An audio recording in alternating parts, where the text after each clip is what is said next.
সুবহানাল্লাহ বলে। স্পেন যুদ্ধের মধ্যে বিজয় নিয়ে আসছিল তারেক ইবনে জিয়াদ যুবক। হযরত ইব্রাহিম আলাইহিস সালাম যখন তাওহীদের ঝান্ডা নিয়ে নমরুদের বিরুদ্ধে মোকাবেলায় ময়দানে ঝাঁপিয়ে পড়লেন, ওই সময় ওনার যৌবনকাল ছিল। আল্লাহু আকবার বলে। সাইয়্যিদুনা ইউসুফ আলাইহিস সালাতু ওয়াস সালাম যখন জেলখানার মধ্যে অ্যারেস্ট, তখন ওনার যৌবনকাল ছিল।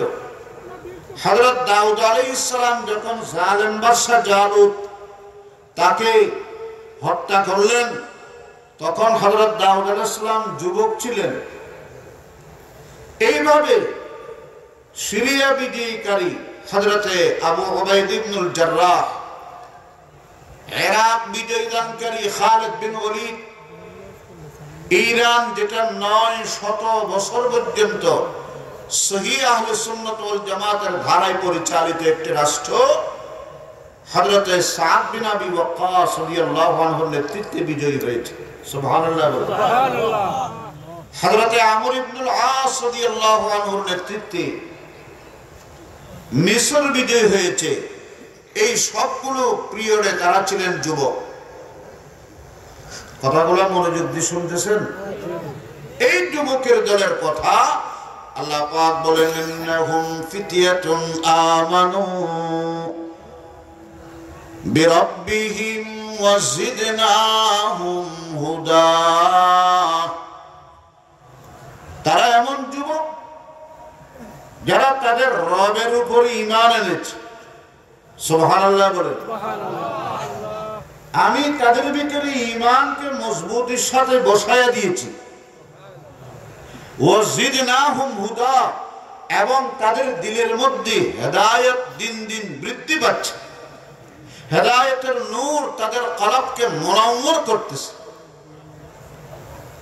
3 নম্বর, ওয়ারাবাতনা আলা কুলুবিহিম, তাদের অন্তর, তাদের আত্মা, তাদের দিল, তাদের কলব দুনিয়ার শান শৌকতে নয়, দুনিয়ার পদ পদবি আর চেয়ারের লোভে নয়, দুনিয়ার মাল ও মাতা এবং দুনিয়ার এই সমস্ত তেজারত কারবারের নেশায় গ্রস্ত নয়। রাবাতনা আলা কুলুবিহিম, তাদের অন্তরগুলো আমি আল্লাহর সাথে মরবুত হয়ে গেছে, জুড়ে গেছে। আল্লাহু আকবার বলেন। হযরত মুহতারাম সাহেব হুজুর দামাত বরকাতুহুম মাগরিবের নামাজের পরে যে নসিহত করতেছিলেন, আপনারা তো সবাই শুনেছেন, আমিও মনোযোগে শুনেছি। হুজুর আয়াত তেলাওয়াত করলেন, ওয়া তাবাত্তাল ইলাইহি তাবতীলা। বলেন ওয়া তাবাত্তাল ইলাইহি তাবতীলা। মনে আসেনি আপনাদের? এটার অর্থ কি? মখলুক সে কাট আর রব সে জড়। মখলুকের সাথে সম্পর্ক ছিন্ন করো, তোমার রবের সাথে সম্পর্ক স্থাপন করো। সুবহানাল্লাহ। সবকু ছোড় রবকু পাকড়। রব রাজি করার জন্য সবকে ছাড়ে দেওয়া। দুনিয়ার মখলুক নারাজ হবে, কোনো টেনশন নেই, কোনো পেরেশানি নেই, কোনো লোভ নেই, কোনো লালসা নেই, কোনো মাসনাদ আসবে যাবে, সেটা আমার দেখার বিষয় নয়। আমি হকের উপর আছি কিনা, আমি আল্লাহর সাথে অন্তরটাকে মিলাইতে পারলাম কিনা, এটা কি বলা হয় রাবাতনা আলা কুলুবি। সুবহানাল্লাহ। ওই যুবকের দলের অন্তর আল্লাহর সাথে মরবুত হয়ে গেছে, আল্লাহর সাথে সম্পৃক্ত হয়ে গেছে। মুহতারাম হাজিরিন, এই যুবকের দল কোন যুবক? যাদের দিলের ভিতরে আল্লাহ পাক ঈমানকে বসিয়ে দিয়েছে। আমরা কালেমা পড়েছি, নামাজ পড়ি, রোজা রাখি, হজ করি, যাকাত দিই, আমাদের ভিতরে ইসলাম ঢুকছে, ইসলাম প্রবেশ করেছে। কিন্তু ইসলাম প্রবেশ করার কারণে এই কথা বাধ্যতামূলক নয়, আবশ্যকীয় নয় যে ঈমানও আমার ভিতরে ঢুকে গেছে। ঈমানের স্তরের অনেক উপরে। ঈমানের জন্য আল্লাহ আল্লাহ রাসূলের মুহাব্বত, জগতের সব কিছুকে ছাড়াইয়া যেতে হয়। আল্লাহ আল্লাহ রাসূলের মুহাব্বতের সামনে দুনিয়ার সমস্ত মুহাব্বতকে নিচু করা লাগে, তামানো লাগে। আল্লাহু আকবার, আল্লাহ রাসূলের মুহাব্বতকে সর্বোচ্চ স্থান দেওয়া লাগে। وعن انس رضي الله تعالى قال قال رسول الله صلى الله تعالى عليه وسلم لا يؤمن احدكم حتى اكون احب اليه من والده وولده والناس اجمعين। নবীজি বলেন, দুষ্ট দুষ্টের সাথে মুহাব্বত হয়। এক পর্যায়ে সন্তান তার মা বাবাকে দুনিয়ার সবচেয়ে বেশি মুহাব্বত করে। একজন নেকবক্ত সন্তান ফরমাবরদার আওলাদ তার বাবার মাকে জগতের সবচেয়ে বেশি ভালোবাসে, ঠিক কিনা বলেন? কিন্তু এমন একটা স্টেজ, এমন একটা পর্যায়ে এসে যায় যখন তার বিয়ে শাদী হয়ে যায়, মুহাব্বতটা একটু ভাগাভাগি হয়ে যায়। যখন কোলে বাচ্চা এসে যায়, সন্তান সন্ততি এসে যায়, এদের মুহাব্বতের মধ্যে মা বাবা এত বেশি গ্রেফতার হয়ে যায়, আত্মহারা হয়ে যায়। অনেক সময় মা বাবার মুহাব্বত সন্তানের মুহাব্বতের সামনে চাপা পড়ে যায়। মা বাবার চাইতে নিজের সন্তানকে মানুষ অধিক মুহাব্বত করে, ঠিক না বেটি? একটু আওয়াজ দিয়ে বলেন ঠিক কিনা? তাহলে মুহাব্বতের মধ্যে পর্যায়ে আসে না নাই? দোস্ত দোস্তর মুহাব্বত মুহাব্বত, মা বাবার সাথে সন্তানের মুহাব্বত, এটাও মুহাব্বত।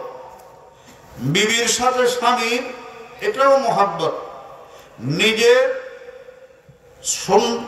সন্তান সন্ততি বাচ্চা কাচ্চার লগে মা বাবার মুহাব্বত, এটাও মুহাব্বত।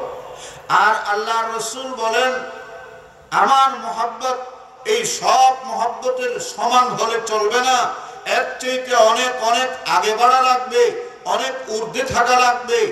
এমনকি আমার মুহাব্বতের সামনে এই সমস্ত মুহাব্বতের স্তরগুলোকে কোরবানি দেওয়া লাগবে, কিনা বলেন? সবগুলোকে কোরবানি করা লাগবে। তাহলে এটাও কি মুহাব্বত থাকলেও? অন্যগুলো মুহাব্বত আছে, ঠিক আছে, কিন্তু নবীজির মুহাব্বত এটা আরেকটা অনেক দরজার উপরে চলে গেছে। এটা হলো ইশক। আল্লাহু আকবার বলেন। এটা কোথায় চলে গেছে? দরজায়ে মুহাব্বত। এটা উন্নতি করতে করতে করতে করতে এটা ইশকের দরজায় চলে গেছে। बेखतर कूद पड़ा आतिश नमरूद में इश्क, बेखतर कूद पड़ा आतिश नमरूद में इश्क, अक्ल है महब तमाशाए लबे बाम अभी। আপনারা জানেন ইব্রাহিম আলাইহিস সালাম তাওহীদের ঝান্ডা নিয়ে গোড়া দুনিয়ার মানুষকে ইয়া আইয়ুহান নাস কুলু লা ইলাহা ইল্লাল্লাহ ইব্রাহিম খলিলুল্লাহ এই তাওহীদের দাওয়াত দিচ্ছে। পাষণ্ড জালেম স্বৈরাচার নমরুদ ইব্রাহিম আলাইহিস সালামকে জীবননাশ করার জন্য 6 মাস ধরে আগুন জ্বালাইছে, আগুনে নিক্ষেপ করবে। ইব্রাহিমের জন্য কঠিন ঈমানী পরীক্ষা, কিনা বলেন না? জিবরাইল আলাইহিস সালাতু ওয়াস সালাম আয়েশা বলেন, ও ইব্রাহিম আলাকা হাজাতুন, আপনার সাহায্য লাগবে? ইব্রাহিম বললেন, আপনি কেডা? কয় আমি জিবরাইল। আরে জিবরাইল না, আপনি আল খালিক না মখলুক? আপনি কি খালিক না মখলুক? আপনি স্রষ্টা না সৃষ্টি? আমি তো আল্লাহর মখলুক। মখলুকের কাছে আমার কোনো সাহায্য লাগবে না, মখলুকের কাছে আমার কোনো সাহায্য লাগবে না। আমি তো সাহায্য খালিকের কাছে চাইবার ঈমান আমার ভিতরে ঢুকিয়ে ফেলেছে। আল্লাহু আকবার। জিবরাইল ডাক দিয়ে বললেন, ও ইব্রাহিম, যদি খালিকের কাছে সাহায্য চান তো চান না, বসে আছেন কেন? এক্ষুনি তো এই নমরুদ আপনাকে জীবনে শেষ করে দিবে। ইব্রাহিম ডাক দিয়ে বলে, কেন চাইবো? চাইতে হবে কেন? আমার রব কি আমার দেখেন না? আমার অবস্থা সম্পর্কে কি তিনি জানেন না? ইয়ালামু খাইনাতাল আয়ুন, আমার আল্লাহ চোখ দিয়া নাফরমানি করি, চোখ দিয়া কোরআন পড়ি, আল্লাহওয়ালার দিকে থাকায় কিংবা পরনারের দিকে আমি চোখের কোণ দিয়ে থাকায় দুনিয়ার কেউ জানে না, জানেন একমাত্র তিনি কে? আরো বড় করে বলেন, ওমা তুখফিস সুদূর, অন্তরের ভিতরে কি জাগরণ, কি অনুভূতি, এই সব কি লুকায়িত, সবকিছু জাননেওয়ালাকে। বড় করে বলেন কে? তিনি জানেন না? অবশ্যই তিনি আমার দেখতেছেন। তিনি আলিমুম বিদাতিস সুদূর। জিবরাইল আলাইহিস সালাম বললেন,